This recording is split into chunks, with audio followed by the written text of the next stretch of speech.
Tole rastlino tukaj za mano, tole sigurno poznate, to je bršljan.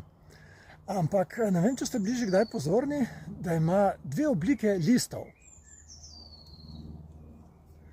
Tole je tista tipična oblika lista, ki ima tukaj gor srčasto oblikovano. Temu rečemo sicer listno dno, ker je pač med listno ploskjo in listnim pecljem je listno dno, ampak jaz bom reč takole obrnil kot srček. In potem ima nekako 3 do 5 vrhov, 3 do 5 segmentov. To je ta tipičen list bršljana, ki ga ponavadi rišemo.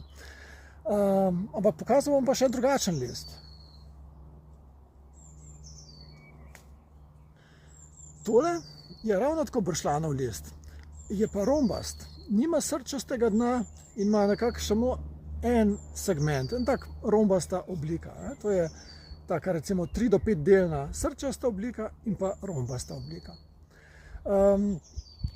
Na isti rastlini, to nista dve vrsti, to ni odvisno od rastišča, ampak na različnih vejah. V tistih vejah, kjer bo razvil cvetove in plodove, ima take rombaste liste, medtem ko na ostalih ima pa te bolj značilne srčaste liste.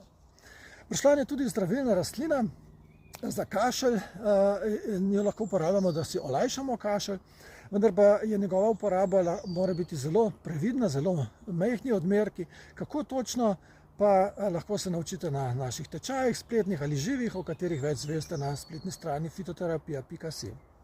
Vabljeni.